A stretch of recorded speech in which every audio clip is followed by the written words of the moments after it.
We're back. Where did we go? Oh, wait, that was last week. space. Ew. Oh, and again, I'd rather be trapped in outer space than in the middle of the ocean. No way. 100%. I'm a hard disagree on that one. There's a reason why NASA stopped exploring the ocean. Because we can't make human structures that are capable of going to the depths we need to go to without being crushed with oxygen in them. No, that's like billionaires. Billionaires can't make structures that can go to the bottom. Neither can anyone else. That's the whole reason. Well, they've explored the Marianas Trench. But via robot, they have not been to the bottom of Marianas Trench. Again, send the robots in. And they didn't see anything down there is my point. It's like there's nothing. That's the other terrifying thing. There's nothing down there? No, that you can't see if there's anything down there.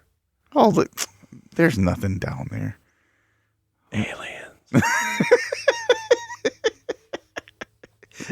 just straight to aliens. Not even. Have you seen octopuses? It's not even octopi. Yeah, not even that the. Tell me that's not a space creature. Not even that there's dinosaurs still living down there or anything like that. He's just no, that's in the middle of the aliens. Earth. It's because the Earth is hollow. The Earth, how could the Earth be hollow when it's flat? The underside of the Earth. they're on the flip side of the coin is where all the dinosaurs went. Yeah. I love that theory. That's great. See, and then you heard it here first, ladies and gentlemen. So what happens? There's more oxygen on the bottom of the Earth than there is on the top where we No, there's more carbon dioxide. On the bottom? Yes, because that's how everything shifted, because there's more oxygen in the atmosphere now than there was. It's more carbon dioxide. There's less oxygen in our atmosphere than there was before. What? Earth's atmosphere, like what we're breathing right now, they've proven that just over the past like hundreds of years that there is constantly less oxygen in I should say less oxygen density. So the ozone of the Earth is slowly expanding, and so it's going horizontally. it's yes. Josh, consider a soccer ball. It's like a water level. It's just flat, just rising away from the flat. Again, I don't understand how glaciers melting will raise the sea levels when if you put water in a drink with ice in it, you put less water in it, and it has the water level doesn't change. There's so much stupid in one statement that I'm like, I don't know where to start with this one. Don't know where to go with it, but yeah. Because ice is less dense than water, so it sits on top. So if you give me a glass with 20 ounces of water, and that's empty, and one with ice, you're going to put about half of that. There's a lot of ice that's sticking up above the water, and but it's denser in the water. It goes down into the water. But I don't believe in global warming, so I don't know why I'm arguing against you on this one. Like I could have just gone. I'm just trying to get this as off the rails as possible to begin the episode.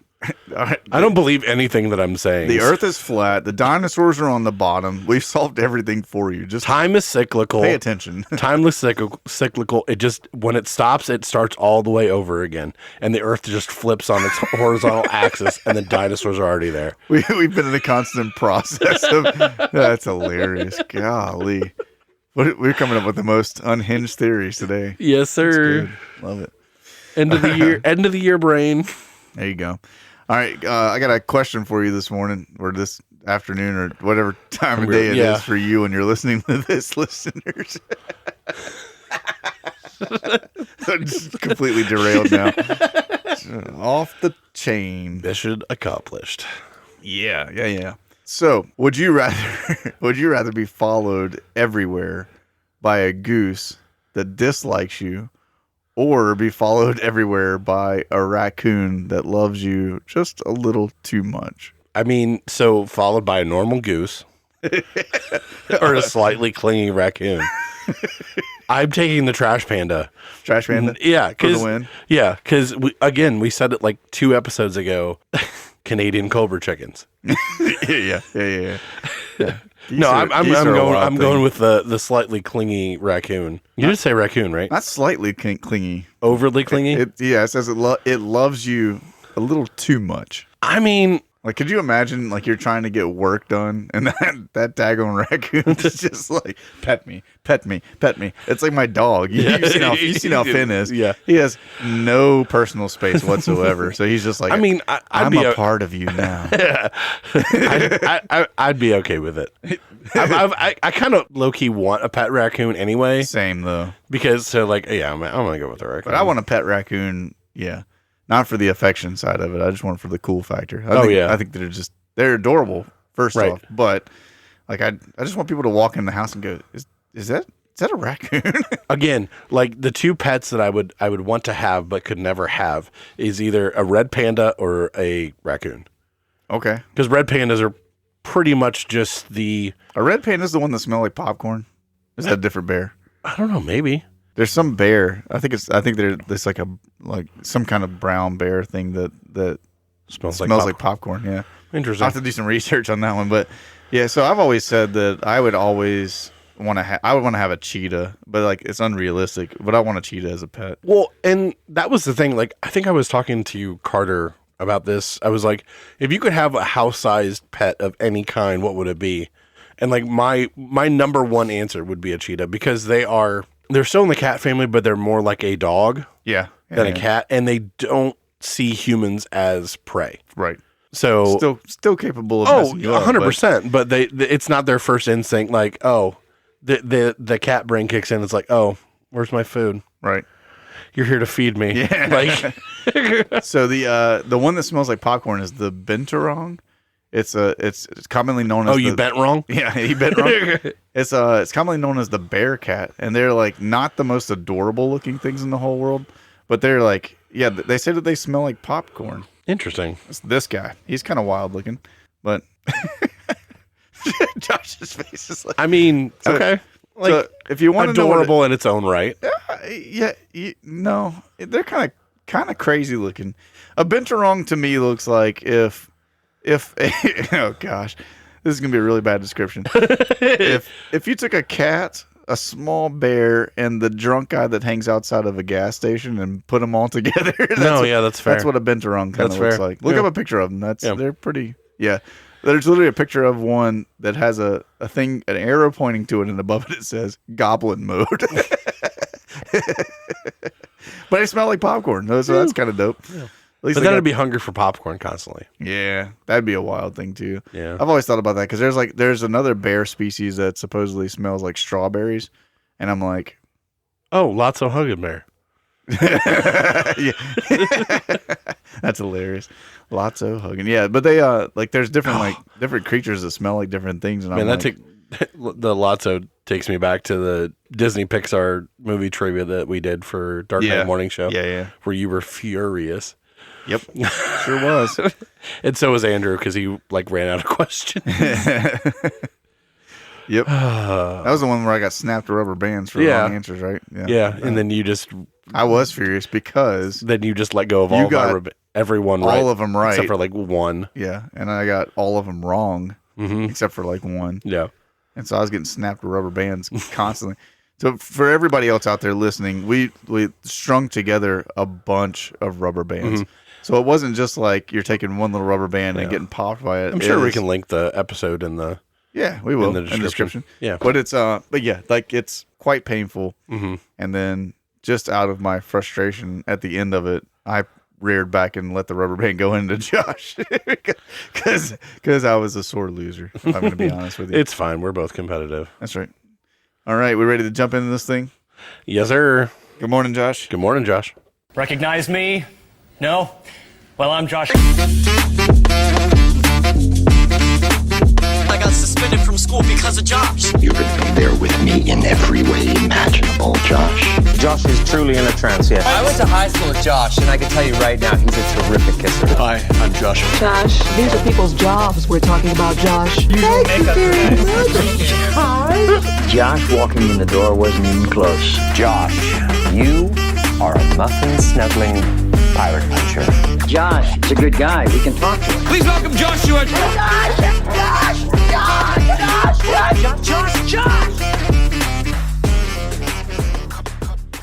I texted you earlier this week as we're recording, and I asked you about if you knew a gentleman by the name of Victor Lustig. Lustig? I don't know. It's French, European.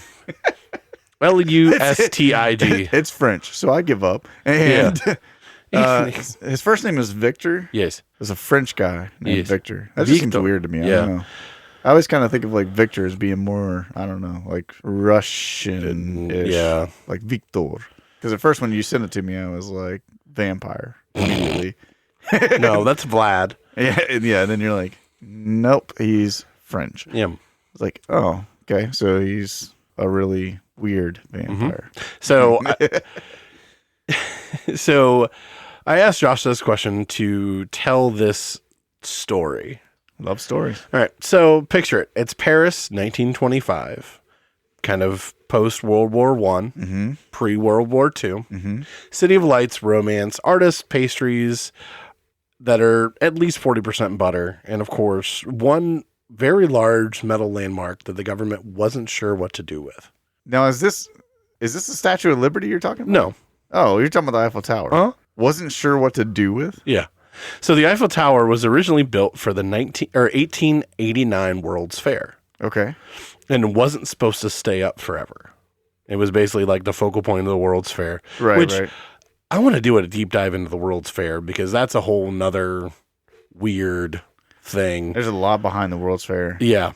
But that's remarkable to me. Yeah, I didn't realize that it was kind of just one of those like things like a lot of the Olympic venues and things like that. They get built just to use for the Olympics, and they just let nature take it back over. But the Eiffel Tower is kind of crazy. I Yeah. mean, that's like, I don't think most people, based on pictures and stuff that you see in the movies, understand how big the Eiffel Tower is.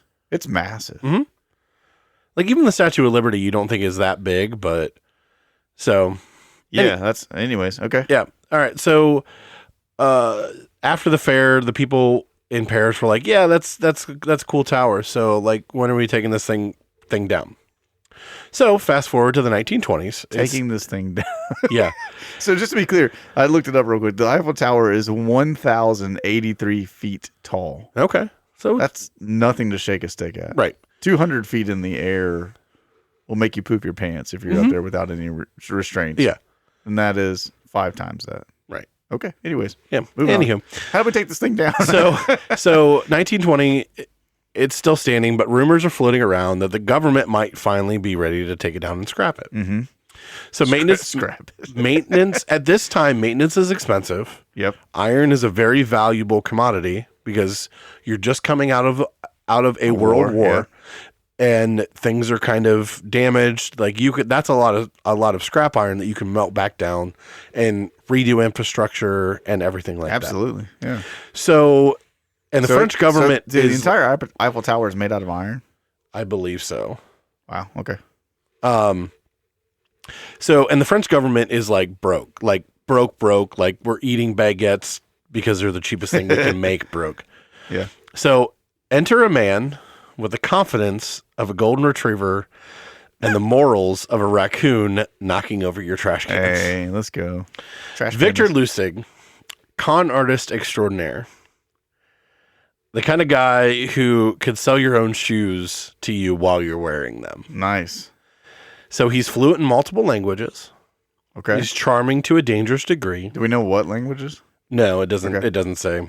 I'm assuming French is one of them. I was about to say French for one. Charming to a dangerous degree, calm under pressure, great with forged paperwork, and blessed with cheekbones sharp enough to cut glass.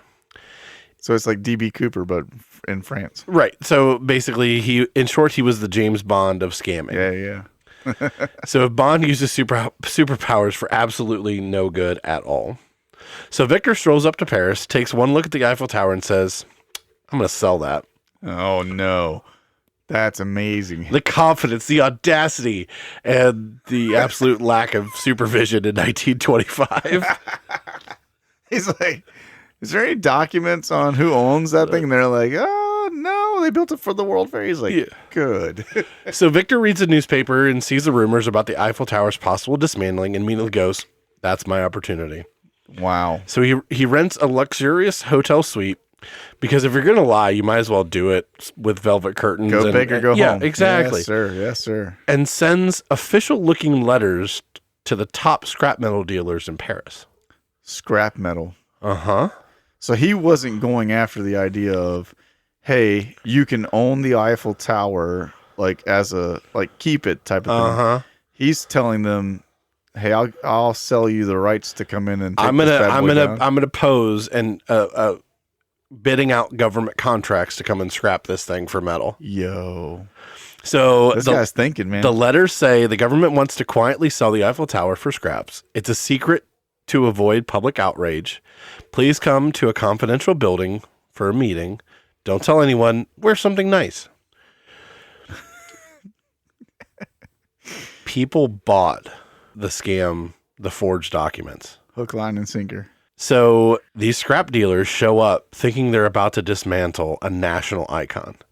Victor gives the whole PowerPoint style speech with made up statistics, fake budget numbers, graphs with no labels. Like basically he makes this proposal as official as possible, seeming that he is part of the French government hiring out these Scrappers contractors to come in and take it apart. to sell basically the rights to scrap this. That's amazing.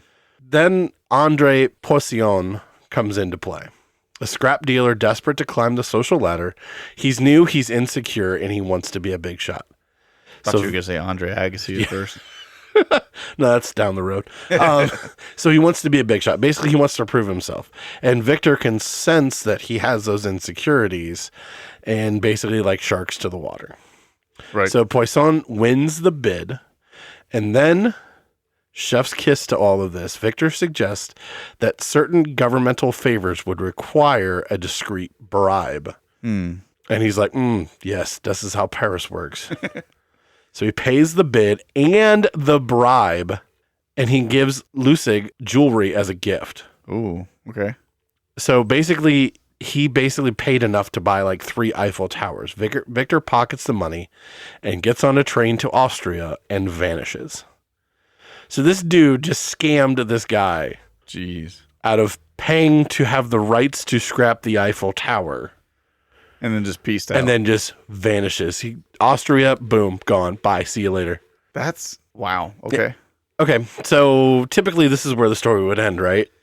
Well, hypothetically, yes. It goes on. So Poisson realizes. He comes back, sells it again. We'll get there. Yeah, my man.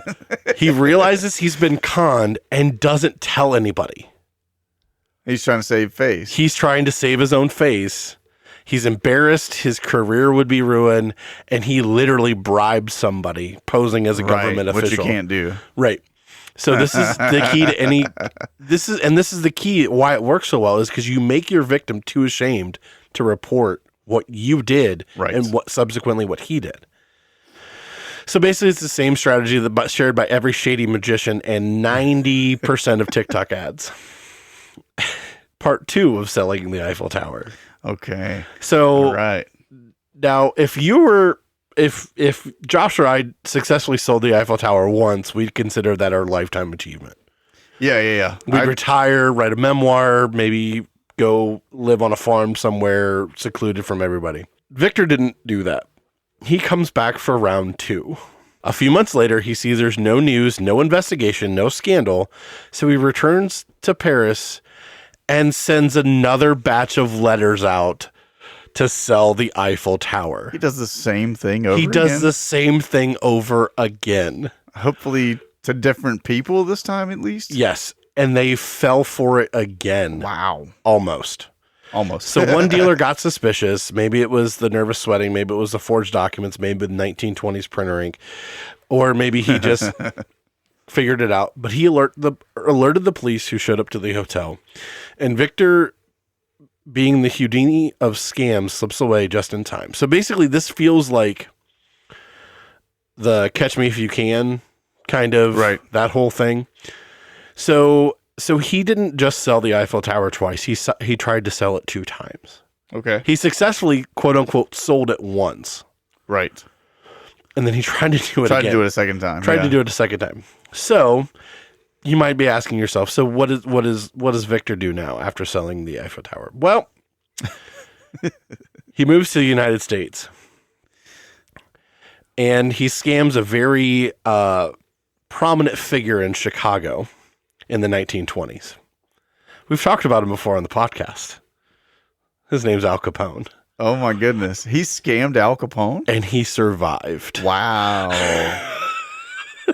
This guy is, man.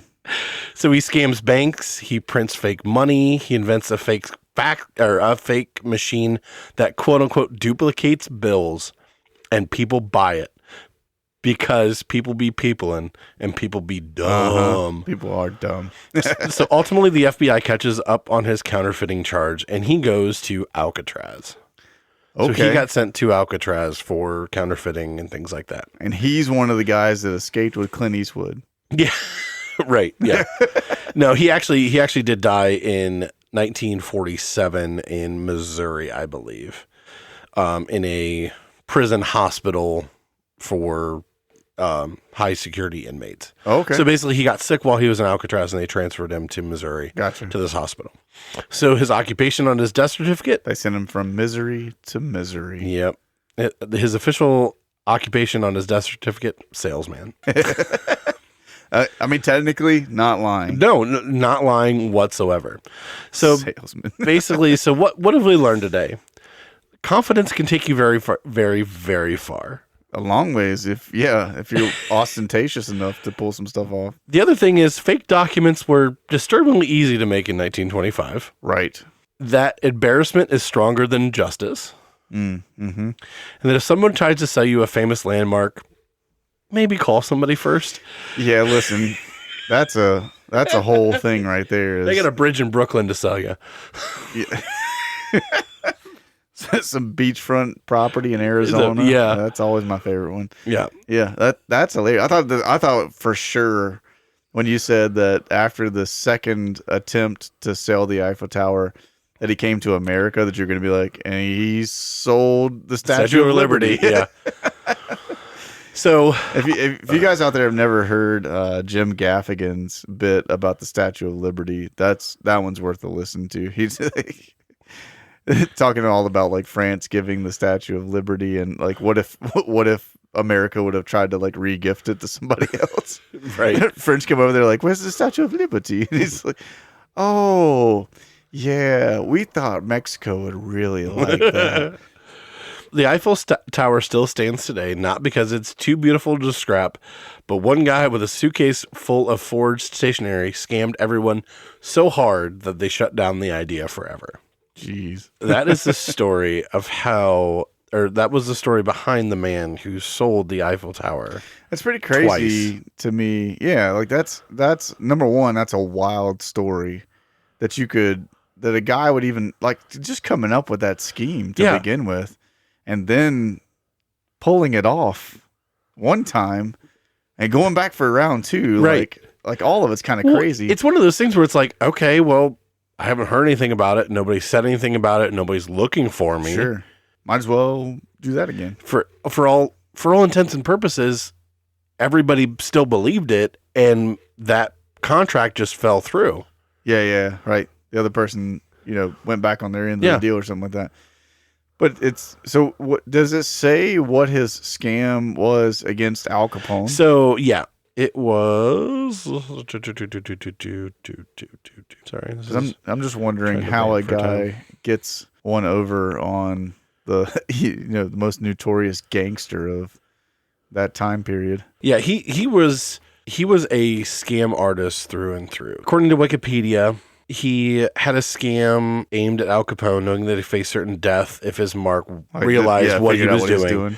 Basically, he asked for a relatively small amount of cash, $50,000, into a scheme. He kept the money in a safety deposit box for 2 months and then returned it because he realized that maybe this wasn't the greatest person to try to scam, because once he got into America, he kind of saw what Capone was doing. So basically, he gave it back to Capone. Like, he basically put it in a safety deposit box and didn't touch it. Okay. So he kind of gave it back. He's like, oh, man, everything fell through. He came, took the money, was going to do something stupid with Yeah. it, and then he realized, oh, this Al Capone guy is pretty prone to having people murdered. So, So yeah. maybe not.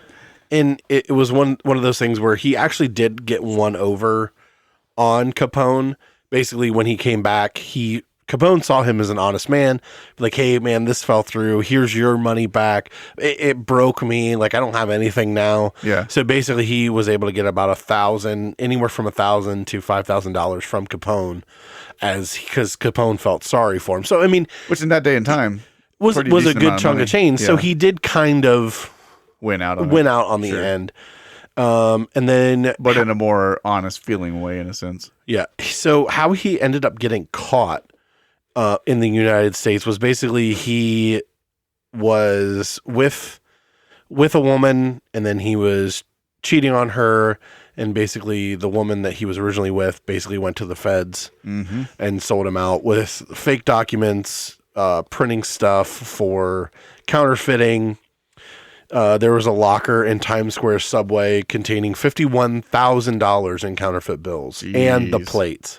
Jeez. See, if you're going to counterfeit money, Don't put the bills and the plates in the same place. Yeah, that's rookie mistake right there. So, but that's just further proof in that story too. Though there is no fury like a woman scorned. Oh, 100%. So he cheats on her, and she's going to throw him right under that bus. The other funny thing is, he managed to escape the federal house of detention in New York. I knew there had to be some kind of escape story with this guy. Man. Oh yeah, like, these guys don't get locked up and just hang out. He faked an illness and made a rope to climb out of the building, but he was captured 27 days later in Pittsburgh. So he pled guilty, and he was sentenced to 15 years in prison in Alcatraz. See, 27 days later, that's like, you got lazy, bro. Yeah. You like did some good stuff to get yourself out of jail. You ran away, but then at some point in time, like, that's the problem is, like, once you start running in those cases, you got to keep running. You have to keep on the move and stuff like that. These guys get lackadaisical, and that's when you get caught. So and basically, then you go to Alcatraz, and then you have to hook up with Clint Eastwood and another short guy and try to figure out how to swim across the bay, and no one ever knows what happened to you. So in 1947, he actually contracted pneumonia and then died 2 days later.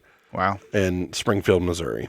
1947. How old was he when he died? Do you know? I don't know. It doesn't say. I guess I could look up. Because he started this whole thing in like the 20s, right? So he had to be. Yeah. So he was born in 1890 and died in 40. So he was 57 years old. Not very old. I didn't have to do the math. It was literally in parentheses, but I did the math in my head anyway. Okay. I was like looking at it. I looked down. I was like, all right. So the last thing about Victor is he created a set of instructions known as the 10 Commandments for con men. I was waiting for you to like gaslight me and be like, he didn't actually exist. Yeah. So he created the 10 Commandments for con men? Yes. Okay. All right. So number 1, be a patient listener. It is this, not fast talking, that gets a con man his coups. Number 2, never look. Which number 1 there is good life advice in general. These like it's not just for scheming people, but for getting to know people around you. You should just be a good listener. Number 2, never look bored. Oh, okay. Number 3, wait for the other person to reveal any political opinions and then agree with them. That's, well, I mean, if you're trying to win people to your side, that's a super solid way to do it. Number 4, let the other person reveal religious views and then have the same ones. Okay, so same thing. Right. Basically, you're trying to read the person and agree with everything that they agree with, in a sense. Hint at provocative talk, but don't follow up unless the other person shows strong interest. Okay. Number 6, never discuss illness unless some special concern is shown. Interesting. Number 7, never pry into a person's personal circumstance. They'll tell you eventually. Okay, that one I get. Like, that makes sense. Yeah, because if you're showing too much eagerness to get to know the details about somebody, then that could give you away as a con man. Number 8, never boast. Just let your importance quietly be obvious. So some of these he's like taking Christian principles, Yeah. and he's like, here's how to use the things that God says is good in order to win people over to your side. Never be untidy. Ooh, untidy. Number 9. And number 10, never get drunk. Oh, that's still solid advice. Right. to- Like, taking out of context, this is like decent life advice. right. Yeah. It's like how to live a good life. Yeah. Like, I mean, other than the just agreeing with people's like religious stuff and Right. everything, like the rest of it is not bad in essence, but Yeah, it's just one of those things where it's like, he mainly just wrote the 10 commandments of how to be an agreeable person. right. And it's like, it's one of those things. It's like, ugh, how to live the most morally gray life ever. Yeah. That's for sure. That's crazy. That's a fun story for him though. And for me to learn the history of the Eiffel Tower, because Yeah. I did not realize. So the Eiffel Tower is iron, like the whole thing. And it's called puddled iron is what it's made out of. But that's interesting that, I didn't realize that it was built for the World Fair. I didn't realize that they were planning on taking it down at one point in time. Like, could you imagine like the, I guess, lack of notoriety that Paris would likely have without the Eiffel Tower? Mm-hmm. I mean, they still have obviously the Louvre, the Arc de Triomphe, and a bunch of other things, but it's just one of those things where, you never would have thought. the Arc de Triomphe. Shout out to Napoleon, which we talked about in the 2 episodes ago. 2 episodes ago in the Great Rabbit Hunt of 1807.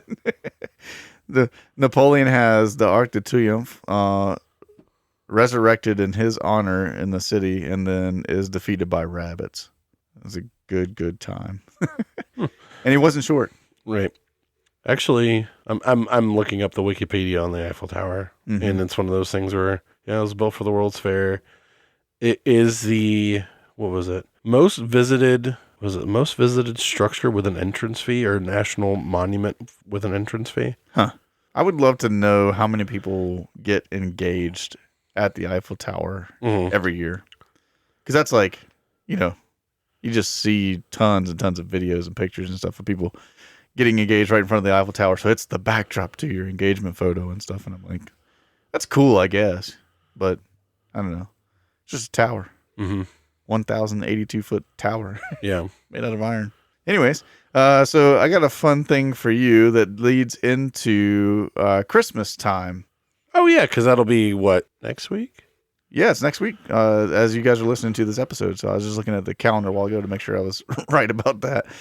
So if you remember, a few episodes ago, we talked about Pizza Hut, and they're delivering pizza to space, and they're advertising debacle that was the size of a postage stamp that nobody would ever be able to see. Right, and they took a pizza little up tiny to the logo painted on a Russian space shuttle, all that kind of stuff. So that sent me on a kick of actually exploring more advertising things that companies have done that were kind of strange and out there, right? Okay. So there's a number of different ones. Maybe over time I'll cover some more of these and stuff like that. I don't want to get too far into the weeds of any of them, but KFC has one that's a Christmas time tradition that started in 2018. Are you aware of this? Do you know anything about a Christmas related KFC promotional thing?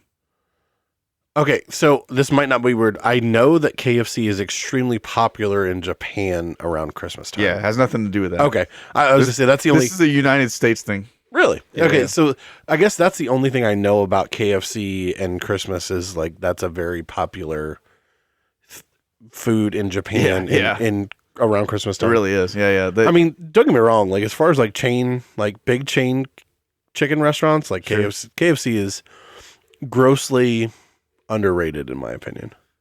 I would agree with As that. far as where you can get it basically nationally, Yeah. instead of like the southern ones, and it's things pretty much the same across the board Yep. and stuff. Yeah. I mean, I like their seasoning on their chicken and stuff like that. I don't mind it. they brought the potato wedges back Like you said, for something that's a nationwide that you thing, can get anywhere. it's fine. Yeah. Because you can't get Bojangles anywhere. So the cool thing is that in 2018, KFC launched a collaboration for Christmas time with a very unlikely company. They started a collaboration with the KFC PETA collab. That would be the funniest thing in the whole PETA world. is actually owned by the meat producers of You think so? the world. Oh yeah, 100%. Yeah. People eating tasty animals. Yes. So, no, they actually teamed up. KFC teamed up with Envirolog. Envirolog. That sounds like what? Never mind. I've been Keep going inside. A vegan number 2. That's hilarious. No, so Envirolog is the company that makes environmentally friendly fire logs, the starters for your fireplace. Did they make them smell like KFC chicken? They did indeed, Dude, my friend. do they still make them? They still make, as far as I could find, they still make them. I haven't seen them for this year yet, but we need to do some research and find out about this. So, yes, KFC, they've teamed up with Envirolog and created a fire log that smells like fried chicken. So it's like, okay, it is 2025 and I'm just now hearing about this. That's 7 years. I know. That's the craziest thing about Almost it. 8. Like, so it's the KFC 11 herbs and spices fire log. It is a Yule log that smells just like Kentucky Fried Chicken when you burn it in a fire. Yes. Wait, it smells like KFC if you burn it. when you burn the Yule log in the fire, it smells like KFC chicken. Dude. Yes, it's real. Yes, it has sold out every single year that they have created As well it should. Yes, people are definitely willing to make their houses smell like fast food chicken. According to the people who have bought the Yule log in the past, it smells exactly like what walking past a KFC drive-thru smells like. So it's that scent that you get is shockingly similar to fried chicken, but smokier. Yeah. Dude, smoked fried chicken would be so good. My favorite quote of all of these is, every time I light the Yule log, my dog will not leave the fireplace for 2 hours. Their dog's just in there salivating, like staring at the fireplace, like, when's the chicken coming out? I know it's here. I can smell it. I can smell it. Human, bring it. So the smell is supposed to, like I said, recreate the 11 herbs and spices smell of their chicken, though most people describe it simply as fried chicken air freshener plus a little campfire mixed in. So, dude, I'm down. 100%, man. So from on the company side for Envirolog, they use recycled waxed cardboard, like what's used in fast food boxes at KFC and stuff.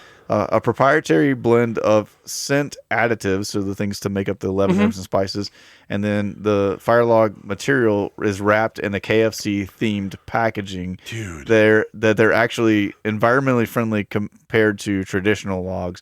So technically, this is an eco-friendly fried chicken smoke log. So good, so good, dude. I'm mad that you haven't known about that. I have not known about this. So here's the information you need for this is that over the years, you've been able to buy it at Walmart, KFC's website, and then special seasoning like pop-up promotions in different places that they have. So each drop that they've had, listen to this one. And this is like I don't know if it's nationwide because I didn't get the whole scope of it, but every time that they have dropped these things, they have sold out in minutes.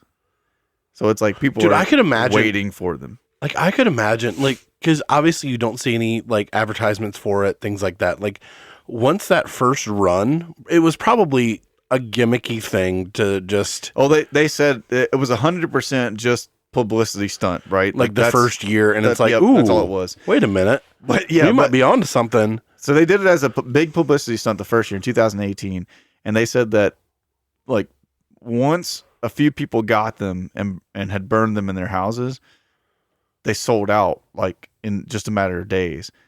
And every subsequent year after that, to begin with, it would sell out in hours. Now it sells out in minutes. That people are waiting for the KFC log to come out. That's amazing. And just snatching them up and stuff like that. And like, does it say when they release? No, I got to do some research on that because I wasn't able to find that. But comments about it, best white elephant gift ever, which I would take that as an actual Christmas gift. What are you talking about? That's not a white elephant. That is for not you and white I, elephant worthy. Yeah, for you and I, it's like that's real gift stuff. But yeah, like you can imagine for other people, like that's pretty dope. But to give seriously as a though, white if you elephant. think about it, like I would say that that's one of those gifts where it's if you have a difficult time buying a gift for a guy. That's an easy one. That is 100% easy. That's a huge W right there. I love this one. One wife said, my husband thought that I was cooking dinner, and he was very, very, very angry when he found out that I was not. Fair. Somebody else said, honestly, I'd buy it again. That's amazing. So people will buy like multiples of these and stash them away for like different seasons and everything. Is kind of the last thought that they had on there. So does it actually work as a fire log? Yes, very well is what it says. People reported it burns for a long time. It's easy to light. No weird residues or anything like that left over behind it. And only mild fried chicken aroma after the first heavy burst. So right off the bat, it's like hits you like you walked into a KFC and then it's just a milder like again smell of it. But still, I love it. Yeah. Scent becomes more subtle as the log burns. So well, like anything, like even if you it happens that way. Yeah. Oh, could you imagine if they did that? If they made like wood pellets or chips out of that, dude, for that smokers, you could smoker. I would go out and buy those wood chips tomorrow if they had them available because yeah. Speaking of which, I need to go and fix my smoker. My auger is jammed. Oh yeah, we both have to do work on our smokers because for everybody else, we're doing like a Thanksgiving thing tomorrow with some friends and Friendsgiving. And I'm planning on smoking some bologna. And Josh is doing his famous street corn dip, smoked corn dip. Bought 2 jalapenos. I'm gonna dice up and put them in there. Ah man, love it. So yeah, we're pumped.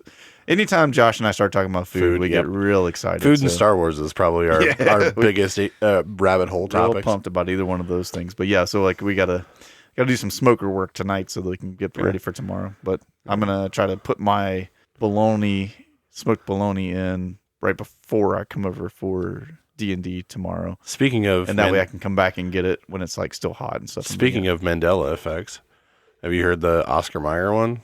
The song, how Oscar Mayer is spelled. Oh, that it's MEY MAYER. Yeah, and then it's like MEYER. But it's MEYER is how it's supposed My to be. baloney has a first name. It's HOMER. My baloney has a. But yeah, so, dude, I want KFC now. Yeah, I've been thinking about fried chicken a lot since I read that thing because I read it earlier. I mean, I did have Bojangles last Saturday, so I'm jealous of that. Yeah, I brought you biscuits. I know. I did love the biscuits, but I got to get back down to Bojangles again. So, yeah. Do you have something else on for this episode? Well, I was going to say really quick, kind of just to follow up the Eiffel Tower thing, because again, I didn't realize that it wasn't a permanent structure. Yeah, same. The Eiffel Tower had a permit for the tower to stand for 20 years. That's it. For 20 years. Yeah, the artist and everything that built it. What an absolutely crazy time period for a permit for a structure to stand. And then everybody that wrote that permit's dead by the time. Yeah. Well, like that's the thing. Like in 1909, when the ownership would revert to the city of Paris, and then the city planned to tear it down. Part of the original contest rules for designing a tower, it should be easy to dismantle. And it still stands to today. So. Right. Well, like I said, it's one of those things where it's like 35 years later? Because it was like 1890. Yeah. Yeah. 135 years later, still rocking. Still people getting engaged in front of it. But yeah, like that was the biggest thing. And you know, as we kind of put a bow on our first season with our 50th episode, I know there's some topics that we have been itching to get to, and we are going to get to those in season 2. Season 2, yep. But it's one of those things where we do want your guys' feedback of anything that you guys want us to talk about. Yes. So, man, I'm stuttering all over the place. Today, Junior.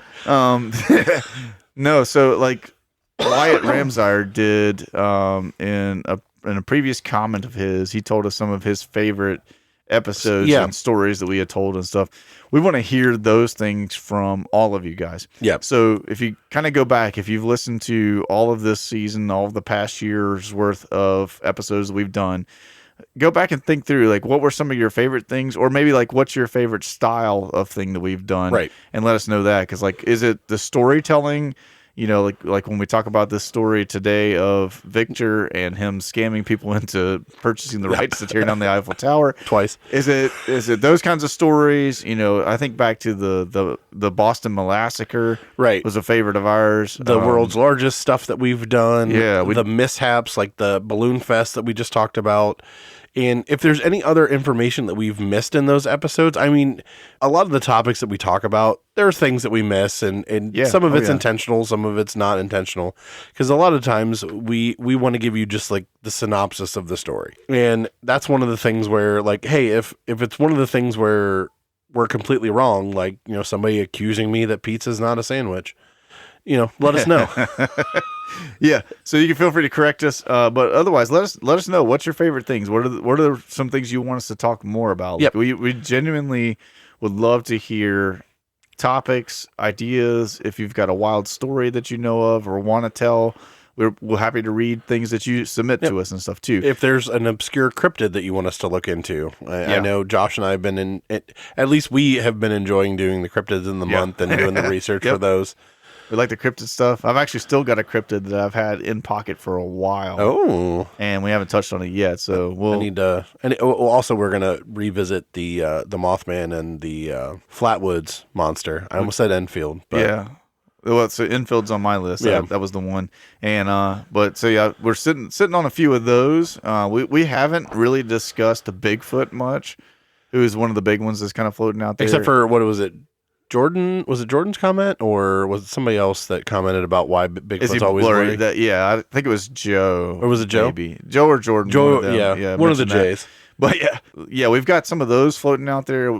There's other cryptids that we haven't ever brought up on the show and stuff that are still out there, because there's tons and tons of them. Like, every part of the world has different cryptid creatures and stuff like that people kind of have myths about and everything. So we'll dive further into some of those with our cryptid of the month each month when we come back. But we've got lots of things that we're talking about doing already. We want to hear from you guys and what you want us to do. And then if you come across anything over the time that we're on break and stuff like that, feel free to let us know. We probably will record again late December. Mm-hmm. Will be when we start late December, I think, is when we start recording again. Yep. So when you're listening to this, you got about 2 weeks or so to kind of get some information in, and then we'll be recording again after maybe Christmas. a week. Yeah, maybe so. Yeah. Ish. Yeah. So anyways, since it is very close to Christmas time, we want to say Merry Christmas to all of our listeners. We love you guys very much. We hope you enjoy your holidays, enjoy the new year as you get there. Don't make any New Year's resolutions that you're going to break, because it just discourages you. See, one year I made a resolution to never make a resolution again, and I've been holding strong to it. It's the longest thing I've committed to. That's the best one to do. Mm-hmm. I personally don't make any resolutions. I've always said, if you're going to do something, you're going to do it anyways. Right. If you have to make a resolution to try to motivate you to do it, you're probably not going to do it. So, hey, it's one of those things. If your New Year's resolution, if you make it to get in shape, start parking all the way out in the end of the parking lot, because you're going to get all those 3-weekers that are going to do it for 3 weeks, and then you'll have your gym back to normal. That's right. And you'll get a little bit of extra exercise just walking that extra distance. So you're already you're starting yourself off well. Exactly. So, all right, we love you guys very much. We hope you have an awesome Christmas, an awesome break in between episodes, and we will be back the first week in January with season 2 of Good Morning Josh.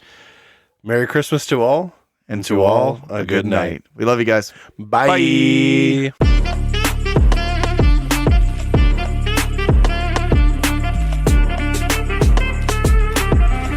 Again, like I said before, if in the Harry Potter world, if Santa Claus is a wizard and he travels by flue powder, why does he need a sleigh? Yep. Also, why did no one ever just use a gun in the Harry Potter series? I mean, I'm just saying, like, most of the time, all the wizards had a verbal aspect to cast a spell. Mm-hmm. Like Glock 19's real fast. I'm just Glockio. saying. Yeah. Accio Glockio.